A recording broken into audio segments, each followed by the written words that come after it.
warahmatullahi wabarakatuh. Jumpa lagi sahabat dengan saya Yutar Wong Temanggung. Pada kesempatan sekarang ini saya akan sampaikan materi tentang pencegahan kanker leher rahim. Yang pertama-tama kita perlu tahu dulu di manakah letak leher rahim atau sering kita orang kesehatan sebut dengan cervix uteri. Ya, kita lihat gambarnya di samping ini. Di sana terlihat jelas di mana itu rahim, kemudian ada leher rahim atau cervix uteri, kemudian ada liang sanggama. Bisa terlihat jelas bahwa leher rahim itu terletak di antara liang sanggama dan rahim. Nah, kemudian kita lihat lagi gambar penampang memanjang.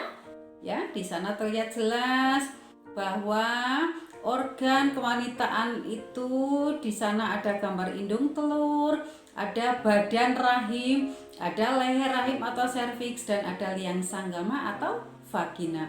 Kalau kita lihat penampang leher rahim dari depan, tampak bahwa leher rahim yang normal itu gambarannya seperti ada pada gambar, ya.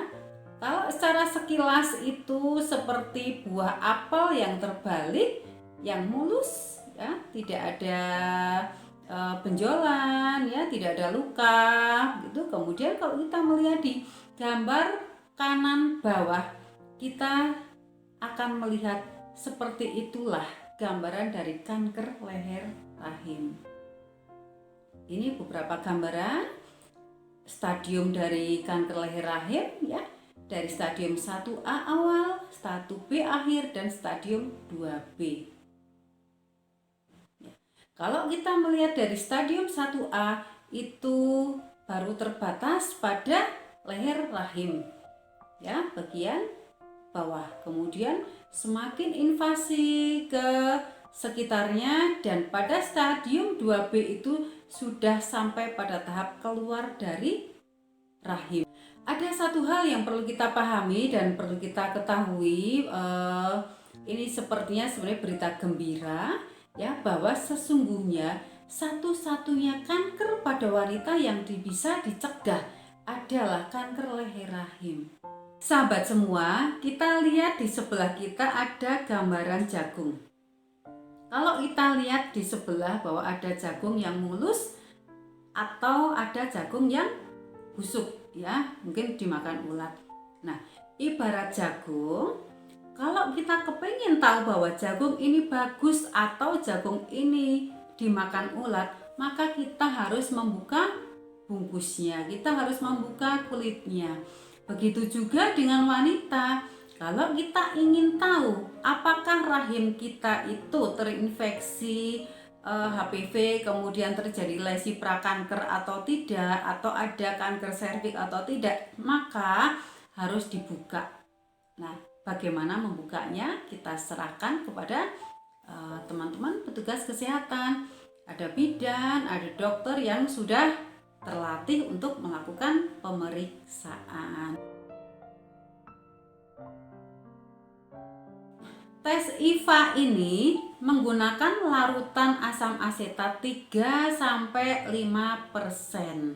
Cara melakukan tes IVA, yang pertama perlu dipersiapkan dulu, dibersihkan bagian organ genital dari wanita yang akan diperiksa. Yang kedua, posisi litotomi atau posisi seperti pada saat seorang wanita melahirkan bayinya atau seperti pada saat dipasang IUD. Kemudian dimasuki alat namanya spekulum. Nah, setelah dibuka dengan spekulum tersebut, maka akan terlihat namanya porsio. Porsio itu ujung dari leher rahim dari wanita. Nah, porsio itu diolesi dengan asam asetat 3-5%, ya. Setelah diolesi dengan larutan asam asetat itu ditunggu sampai kurang kira-kira 1 menit, ya. Kemudian kita akan melihat adakah perubahan di situ. Ya, adakah perubahan warna? Ya, apabila ternyata terjadi perubahan warna, keputih-putihan atau sering disebut acetoaid, ya, lesi acetoaid, maka itu namanya adalah IVA positif. Nah, jadi ada 3 hasil saat pemeriksaan IVA. Yang pertama, begitu dibuka, dilihat dengan spekulum, maka akan terlihat adakah kanker leher rahim. Ya, kalau begitu kita menemukan curiga kanker leher rahim, maka sudah IVA tidak usah dilanjutkan lagi, langsung kemudian dirujuk ke dokter spesialis kebidanan dan kandungan.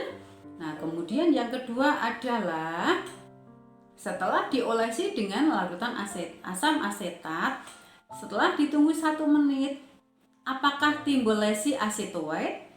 Apabila tidak ada, itu namanya IVA negatif. Berarti tidak ada lesi prakanker di situ. Maka dianjurkan untuk kontrol lagi 1 tahun berikutnya. Kemudian hasil yang berikutnya adalah apabila terjadi lesi acetoaid, ya, maka itu namanya IVA positif, ya. Apabila lesinya luas sekali dan terlihat sangat tebal, itu juga sebaiknya dirujuk, ya, ke dokter kandungan. Nah, apabila lesinya kurang lebih kurang dari 3/4 atau kurang dari 75%, maka bisa dilakukan terapi dengan cryo, ya, atau krioterapi. Ini adalah gambaran pada saat pemeriksaan, kemudian ini gambaran apabila terjadi lesi acetoaid tadi, ya, ada gambaran bercak putih di sekitar mulut leher rahim. Lesi acetoaid yang dianggap sebagai IVA positif adalah di sekitar area atau zona transisional, atau kalau kita sering sebut adalah squamocolumnar junction.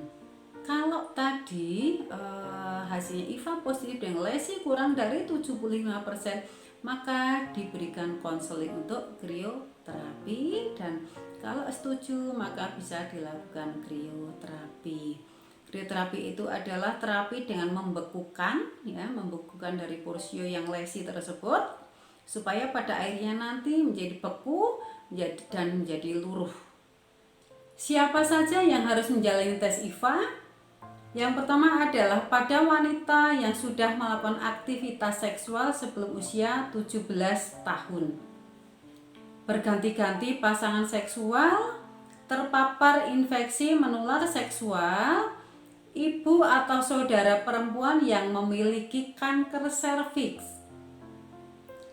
Pada hasil pap smear sebelumnya yang tidak normal, pada riwayat merokok dalam keluarga, pada pasien dengan penurunan daya tahan tubuh, misalnya karena HIV atau AIDS, pada penggunaan kortikosteroid dalam jangka waktu lama.